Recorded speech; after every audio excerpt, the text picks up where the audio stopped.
Okay. Welcome to the Why Music podcast, where we talk to independent artists about their journeys, the inspirations behind their music, and ultimately why they make music. This next artist is a Southern rapper lengthening his stride in the music scene. Rebranding after a decade, he has freshly evolved into quite a versatile style. Welcome, 416 dede. What's up, y'all? You know what it is. The first question I always start with is where your music journey all began. When I was younger, I pretty much just got into the music as a kid. I started teaching myself how to write by the other artists and everything, and then I slowly fell in love with the recording aspect of it and how I had sounded. So it started when I was probably in about fifth grade, I believe. And from there, what was it about like writing and teaching yourself to write that made you think, oh, like this is something that I really enjoy. This is something that I want to keep doing. This is something that I even want to turn into my life. I started digging deep into it, watching music videos. I always like songs, everybody likes music. But then as I got older, I started seeing different aspects of it, like, the hustle and grind behind it. Um, some people gonna hate it, some people gonna love it. But I mean, back then, when I first got into it, like I said, people used to sell CDs out of their cars and all those things. Like, it was intriguing to me. So as I got older, I wanted to do it. I wanted everybody to hear me. And I like how artists would move a crowd. I always had visions of me moving that crowd with my music, them singing it word for word. Um, so within starting to write your own stuff, what made you define your artistry in the way that you have? Like, what made you choose your artist name? Well, in the beginning, I kind of just fell into it. I wasn't really like trying to get a, because I was younger then. Everybody would tell me like, you got to have a name. So I came up with some names, stuff like that. But my name to this day, 416 Dede. 416 is the angel numbers. That means that you'll become whatever you believe. And Dede is just my family name. I mean, to be honest, everybody know me back at home as Dede, but the 416, those are my angel numbers. That's also I had a lot of childhood memories in the home that I grew up in Marrero. And the address was 416. So Oh, that home. isn't that kind of neat that it was like there's two reasons for just one number, like it's a personal connection in terms of it being a home address, but it's also like you said, the angel numbers, like those, it's kind of cool to see that those aligned in that way. Yeah, that's what made me, just to be honest, that just made me look up those numbers and get the understanding of them when I rebranded and changed my name to 416 Dede. So yeah, I believe it's a real meaning behind. I take pride in it. What do you find most often inspires your writing? Like my day-to-day tasks, like whatever I'm doing, if I'm working somewhere or I didn't, if I go out to eat or something like that, I don't necessarily just sit there and look for the inspiration and everything. But that's what I use when I go in the booth, those day-to-day things that I just was doing. If I had a good day-to-day, I can make a song about having a good day. If I had a bad day, I can make one about a bad day. Do you find that there is often like a similar approach between the good day types of songs amongst each other versus the bad day, or does it all kind of transpire in the same way? Um, I don't know. I guess it just depends, like the mood for the day. I feel like I make a lot of songs the same way, but sometimes I just fall into them. I mean, it's almost sometimes that the stuff that happens more naturally turns out to be the better work because it was just, it just kind of came out and it was just sort of pulled out of you rather than like, oh, I'm going to try and write about this. Yeah, sometimes like when I'm trying to write, like, oh, I'm gonna do this, I'm gonna do that. it's a little bit harder than like just when I'm thinking of some lyrics in my head and I'm like, let me jot that down. Mm-hmm. And it's, it always flows better natural. I like doing studio sessions like unplanned and things like that because it's just you're gonna create whatever that vibe is giving you at the moment. Yeah, that's where you get kind of the most authentic work, is because you're quite literally just letting it do what it's going to do and just letting it happen and letting it out, rather than trying to cater your whole writing around a certain idea or a certain topic. Then you're kind of really just living through the lyrics and letting it flow naturally. Oh yeah, that just helped me out. I'm a thinker. When I go in the studio the next time, I'm gonna think about that. You just told me that. Overthink, let it flow. Yeah. If you had to create a new genre around your style of music, what would you call it? Good music. Nah, not. Uh,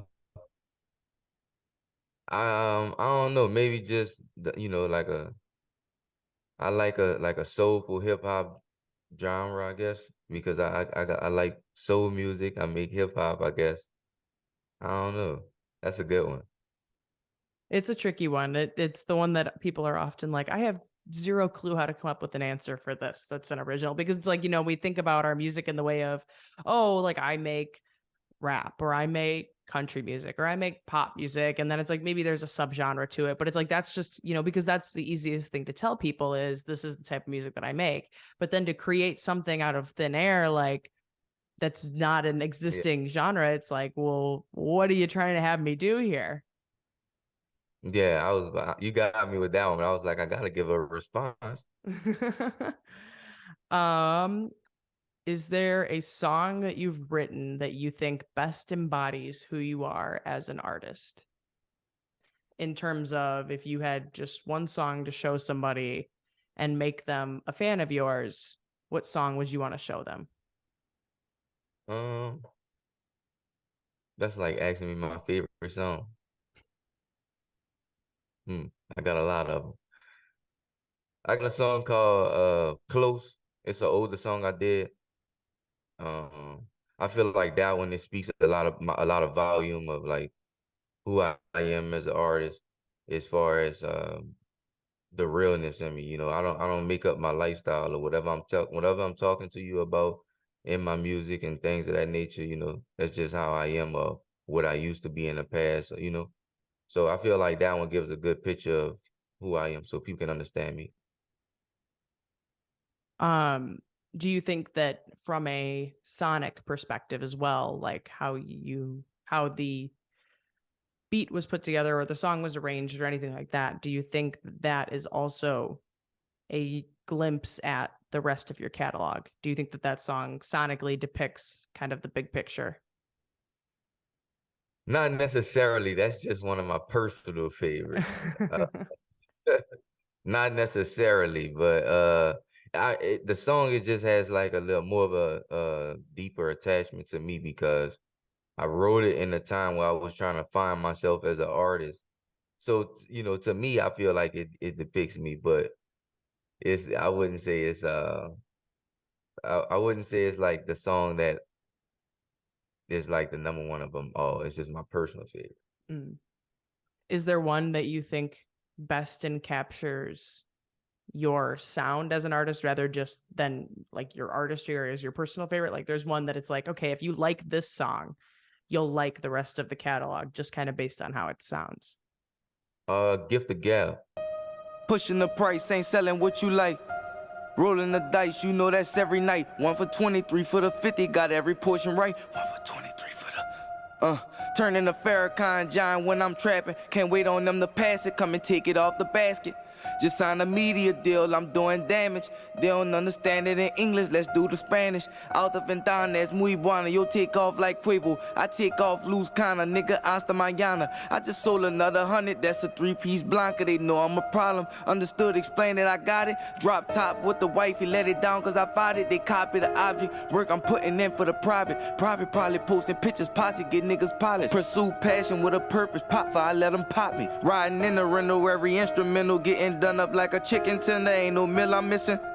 No veneers, teeth whiter than a brand new cider. Baby go crazy when I'm stepping like a brand new Tyler. What do you want, the goon or the goblin, the Kuna Matata? I step back and I shoot from the top and tryna eat, bring my food and my piece of the toppings. They ain't had to grab no knockers to see that I'm locked in. And I stand on all 10 behind my cheese, they be lactose. 50K plaque post hanging on the back though. Yeah, I think they know like diarrhea, I'm about to blow.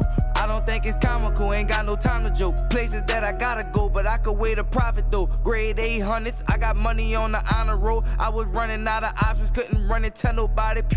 It be obvious that they don't get acknowledged. Come and see about how I'm rocking, don't go looking for no vouchers. I could up it quicker, roll from the shoulders, really bout it. Placing bait out for the mouses when I'm cleaning out them houses. About to step like a new theta, count me up like calculators. Sheesh. I can make a dog buy a flea, I got the gift of gab. I thought I was about to turn a meat trap in them nickel bags. Seeds falling all off my sneaks, trying to flip his hair. I ain't lying, yeah, I had to sneak, but I was sinning bad. Man, look, run it back. Run it back, you know what it is. They already know how, boy, I couldn't wait to get back in the booth, for real. They knew I was coming. I got a video to that one. It's Gift of Gab. We did, it was like a run. And it was like you mentioned earlier, one of those things that when the beat was getting made and everything, we just fell together, not planned. We just went in the studio, wanted to create, and I believe that one is like, it defines sound as an artist. If you had to pick 2 or 3 artists that you think your music is like a combination of, who would you choose? I I'm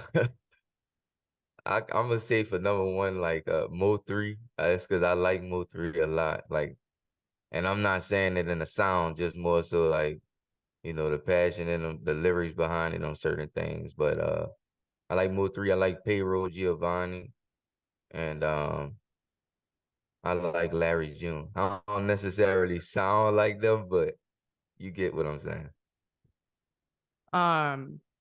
So since they're not necessarily on the same sound wavelength, what makes you want to pick those names for the question? I normally like listen to their music all the time, and that's what, you know, when I go in a booth and I'm feeling good, I might be like, you know, I'm feeling like Mo3 today, you know, when I'm making my music. I like how he sings a little bit in his music and then goes to the rapping, to do that a little bit in my music. Then Payroll Giovanni, I like his wordplay that he uses on his songs, especially like the ones where he's doing like no hooks and stuff like that. When I do no hooks, I try to have a lot of wordplay, you know, to catch people's attention. And like Larry June, he kind of relaxed in his music. It could get a little hype.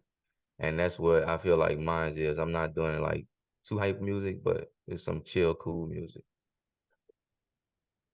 To jump back to something that we kind of were touching on a little bit earlier, what made you decide to go through with like a rebrand, changing your name, kind of essentially having a fresh start? What was the kind of driving behind that? Well, when I was Flight Pilot D, that I had a lot of good times with my music, but it wasn't like the image I wanted to portray of myself for like the music that I used to make, what I used to talk music, you know, and promote. I didn't want to put that out. I didn't want to keep continuing to promote myself with that name. So I thought of something that was a little bit meaningful to me. And when I thought of Flight Pilot D, I was like maybe 14. I mean, maybe 15 or 14 or something like that. And it was just something that was like, I needed a name, man, so I can promote music, you know. But now as I got older, I was like, well, I want something a little bit closer to home to me. And if you ask a question like, where does the name come from? I'm able to give you a real answer, you know? Mm-hmm. It just has a more personal touch to it. And it's really just kind of shows an involvement and an evolution within like what you've kind of done over time. Because especially if that was when you were a teenager it's hard to want to commit to anything that you came up with as a teenager. It's just like when people come up with like usernames on social media, like it's a good thing that most of those you can change, because a lot of people, it's just, you're not going to want to keep that forever, What is an outside passion of yours that you think impacts who you are as an artist? An outside passion of mine. Um, I like, I don't know if it impacts me, but like I like electronics.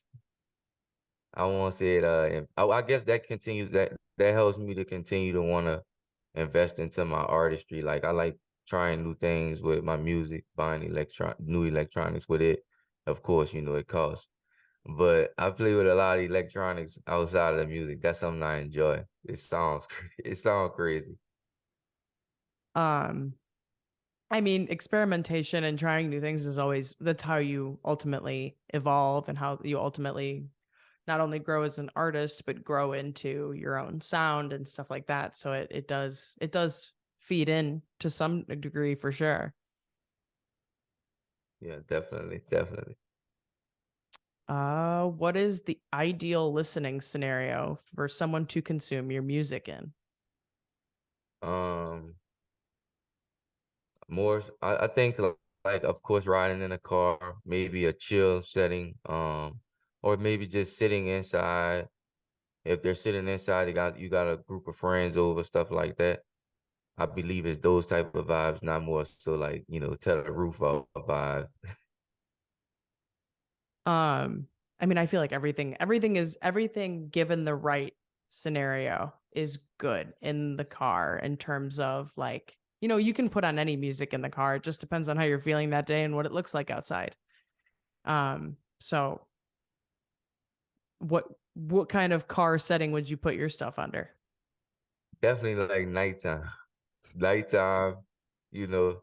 And then you talking about like a regular car ride. I think everybody gonna know what kind of car ride I'm talking about. Put yourself like in one of your good days when you riding around or you about to go have some fun with some friends. One of those car rides, not the one like I'm going to work. I don't really want to drive. That's fair. That's fair. Um, what is it that you think sets you apart from other independent artists?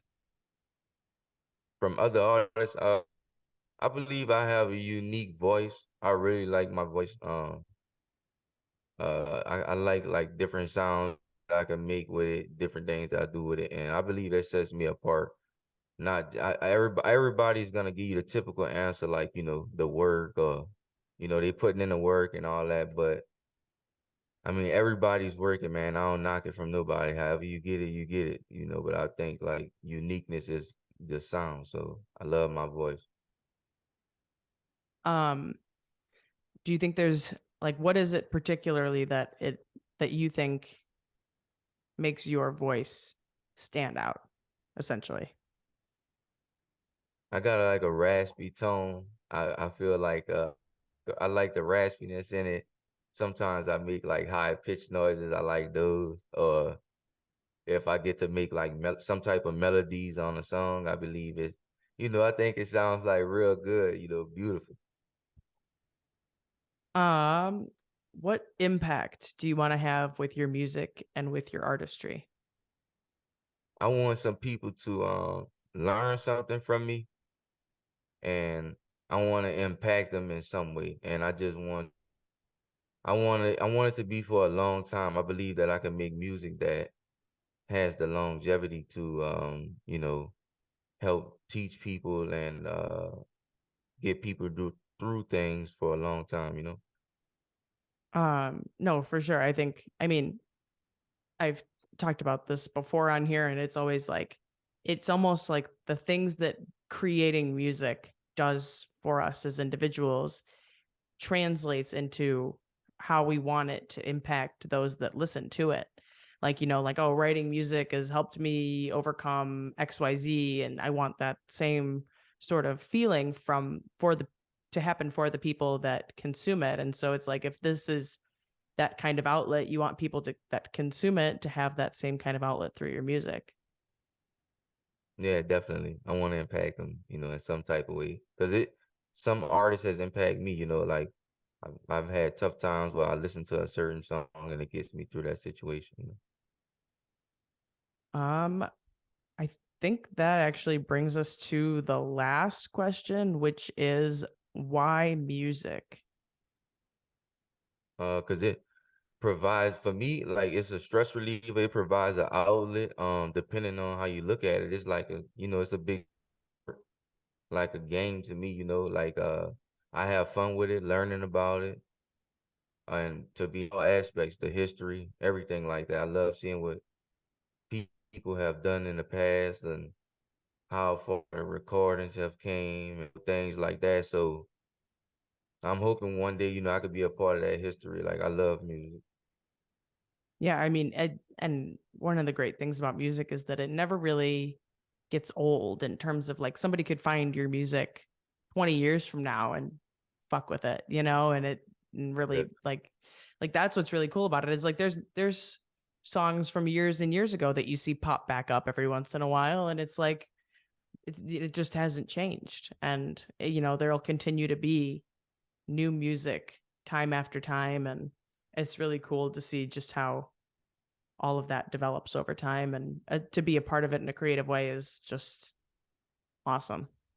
Yeah, it's like you said, you can discover something from a while ago. Like I just bought a Tim's album. I love the Tim. I bought this one like at a record store, but I never heard it before, and it's jamming, and I'm just hearing it.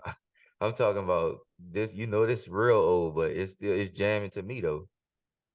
Yeah, I mean, like it has no time frame on it. It's evergreen, in terms of like like I said, you could create something today that somebody finds in 30 years and is just like, this is awesome, why have I not heard it sooner?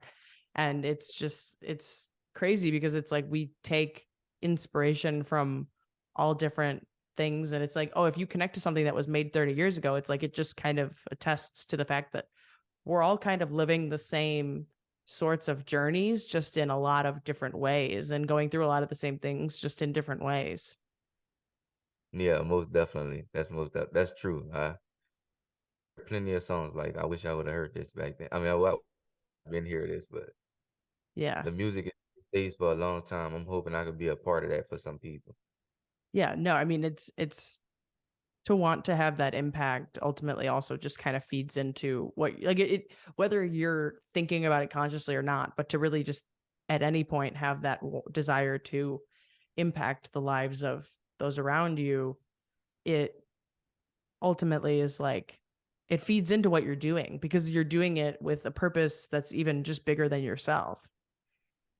Most definitely. When my next album come out, well, matter of fact, you can make sure you listen to the album that I got out now, Dre.